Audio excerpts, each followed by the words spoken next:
Hi, I'm Jonny Brennan, and this is my brother Elliott Brennan. We're here today in Chandler, Arizona, and we're going to be talking to you a little bit about office systems and administration in a dental office. So to start out with, one of the common buzzwords we've heard probably for more than a decade in the technology sector within healthcare is, how do I get to be a truly paperless office? There probably isn't the easiest way to just say, oh, you do this one thing and boom, you're paperless right out the chute. But there are a couple key attributes that help us actually attain that goal of being truly paperless. One of the first things that I would go to is your practice management system. The practice management system is kind of the heart of all of your patient-centric data. And because all of the procedures and billing and things like that revolve around the patient, it has most of your accounts receivable, most of your financial data as well. So for us, as a scratch startup, it was a little easier to survey the land and get to take advantage of what the most modern practice management systems have to offer and pick the one that suits us best. In our case, we ended up going with a product called Dentrix Ascend, which is the cloud version of the popular Dentrix suite. And one of the reasons that we chose to go that direction, first and foremost, we prioritized the cloud, so to speak, as a feature that our office needed. What the cloud offers for us, a few of the advantages that we saw right out the gate that help us get towards that paperless end, is accessibility on any device. So whether it was a laptop, whether it was our clinical workstations, a smartphone, a tablet, you name it, we had, by doing our research, we had some confidence in that whenever and wherever I need that information, I can pull that up. That's part of being truly paperless to me, and not needing to go find a specific device or be in a specific area to get that information. Second, as part of the cloud, the concept of administration, so being backed up, being up to date, all of those components, I think that's one of the reasons that people fail to go paperless, is there's so much fatigue in the infrastructure that they have to put into not even just launching, implementing, and configuring initially, but there's so much that they feel that they're not capable of, and or they're just not up for the challenge of continually monitoring and doing all of those things. So by choosing a cloud-based product, we got a lot of those advantages right out of the gate. Now, as I say all this, I realize that, again, looking back at our experience with our scratch startup, a lot easier when you have 0 patients and you get to just start fresh in some regards. So I know there's a lot of people out there that they're in a practice management system, they're scratching their heads and saying, well, is it worth it? And pretty unequivocally, I can give my opinion that it's absolutely worth it. That I don't find too many opportunities in my life when there's something so central to my day-to-day activities that working on something that I've been on for 10, 15, 20 plus years makes sense. I have a smartphone in my pocket that I missed the last iteration of upgrading, and trying to get to the next iteration of that upgrade, which happens about once a year, seems like an eternity to me. The battery's going slower, the processor, the things that, with that device just seem to be holding me back, and it's key to my success. So why wouldn't we as dentists be looking on a pretty regular basis at that core component of our practice and establishing whether or not it makes sense to stay where we are and invest in that, or is there a better product, a better practice management suite for us to be able to do that? The other side caveat I would say is, again, there's no holy grail that, oh, I have the perfect practice management software, so now I don't need anything else to be truly paperless. There's a few other things that I would mention that help getting a network infrastructure in your office for the machines that you have, well designed and up to date, and you probably want to reach out to somebody that's techie if you're not yourself to better understand how to do that. But networking has advanced so much that wireless devices and storage devices that sit on the network, network attached storage devices, those are cheap and very flexible and give you all sorts of options when it comes to storing and accessing your files. The other thing that I would mention is to be paperless doesn't mean that paper never, ever is encountered in your office.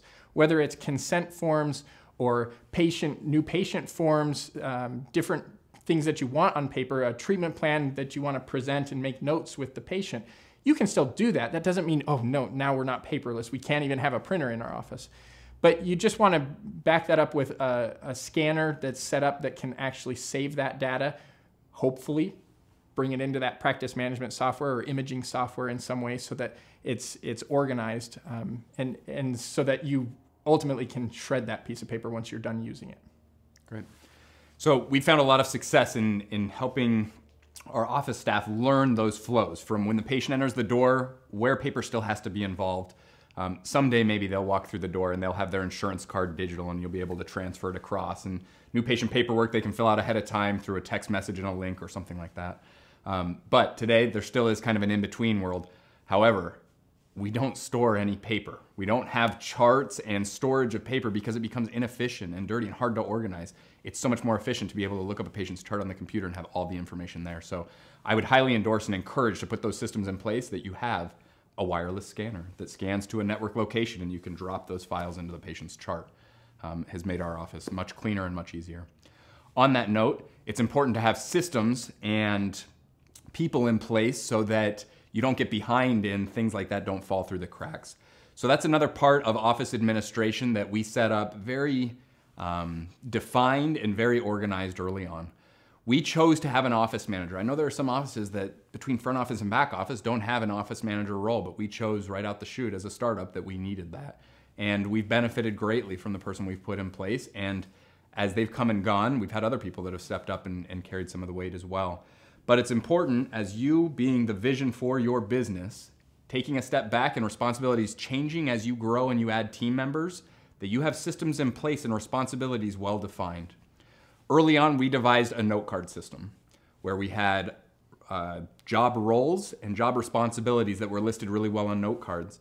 It helped with other elements too, in training new office people on how to answer the phone, the scripts we went through, how to schedule recare, how long to give a doctor for a certain procedure. So we had just this O-ring of note cards bound that would really help people, and it was only a crutch for a few weeks until people got into the systems and understood their responsibilities. But really good to outline what's expected of a back office assistant. Is there a treatment coordinator that's responsible for ordering supplies, or is that a back office assistant? And the more you define and help that early on, the easier it is as you grow and you get to the vision that you've projected. So as you define those roles and you've got the team members in place, you need to give them some tools to help organize those workflows. For us, to-do lists are huge for us personally, as well as each member in their particular role. We need to be able to have access from the management levels on down to those to-do lists so we can monitor with them, we can check in, and ideally do that digitally. So in our office, that made sense. We use a tool called Trello to be able to create lists on the fly that can be by office role or category, or it could even be by the different circumstance that you're encountering. So these are things related to treatment. We have a list for a Costco or grocery store run that anytime something comes up, we were finding very, very early on, we'd think of these things, and if it got written on a sticky note or some physical piece of paper, it could get lost, it could just kind of fall out in the works. By having it digital, we can actually assign a due date, we can assign a team member to it, they get reminders, it's on smartphones, there's notifications, just a whole lot of organization and accountability, which is key. The other component that we need in order to manage these teams is some communication platforms. So I would start, and we kind of have, this is an evolving conversation continually with our office, that I would start with what the different communication mediums are and why you would use one over the other. So the most classic is probably if I compared email to maybe a text message to a face-to-face encounter. That there are some pieces of information I want to communicate that would be better communicated face-to-face. Hey, patient's in the chair, they're having trouble breathing, they're sweaty. You know what? Knock on my office door, just barge right in on that one. That I want to hear about that immediately. Your car's being towed. Your car's being towed. I need to know about that. So that's a clear-cut face-to-face communication. You're interrupting my workflow, but it's of value that there's an emergency or urgency to that communication. On the opposite end of the spectrum, for me personally, email is the type of thing that might snooze for days. But there are things that my office doesn't want to interrupt me, or I don't want to be interrupted on, that, you know what, shoot an email, I'll keep it in my queue, and then I can always get back to it. And those tend to also, if they're to-do list related, they can bleed into that Trello list. The other that we found very successful in our office is some sort of instant messaging platform. And we chose a product called, help me, Slack. Slack. It's a business team. Of course, I'm blanking on it. But we chose a product that allows us to create on the fly groupings, so we can have our front office, our back office team. We can even have days of the week. So we have a Monday team, a Tuesday, a Wednesday, a Thursday. And that way, when there's a message that's only to that group of people, they're only getting alerted on their smartphones or on their devices because they're in that group. So it's really helped us to organize that communication and administrate our office in a much more efficient manner. Maybe to make that a little bit more real with Slack, the reason that we came across that or needed it so badly, early on there were 5 of us. We opened doors, we didn't have a lot of patience. When there were 5 of us, I opened a group message on my iPhone and I text messaged these 5 people with updates. Well, then we let a girl go and we got another girl, so we had a new group thread and it was buried deep in my threads, and then one of the girls opened that old thread and texted an old employee that wasn't with us anymore. So group text messaging didn't really work for those little notifications. And we found as we've grown now to 10, 13, 15 employees, you really need it. We have a doctor's thread where our associates can feel comfortable coming and asking questions about a root canal that's not going well. We have a Monday thread where somebody woke up earlier as sick and she's notifying everybody that she's not gonna be there until 7:30, 8 o'clock. So that has really helped our office communication to get a lot healthier, that we aren't interrupting people when they're not working and they're in off times, and we're communicating appropriately.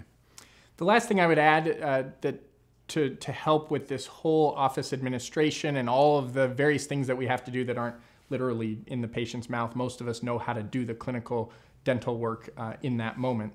The last thing I would add is office meetings, how often or what kind of setup or that sort of thing. So we've evolved a little bit, and I would say it depends very much on the practice, the size and how many employees and what again, we've said this a couple of times, what your purpose is, that you can do office meetings. We started for a while, we would do a once a month office meeting where everybody came on board.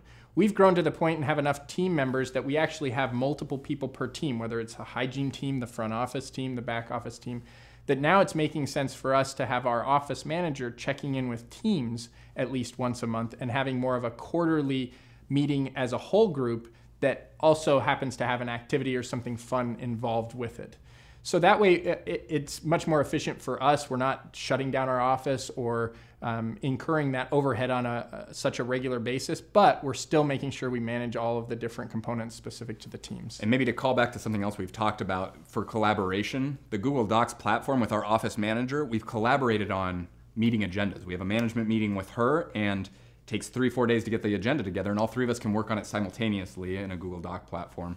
And same thing with our full office meetings. We see once she's created that agenda that she's putting together an agenda for a full office meeting, and we can go in and edit and help to add things. So there are different tools that have made office administration so much better in the digital age. But taking a step back and making sure what fits your office, because it's not one size fits all, and we've evolved quite a bit from those early days of only having 5 employees to the point now that we have little segmented meetings with different teams.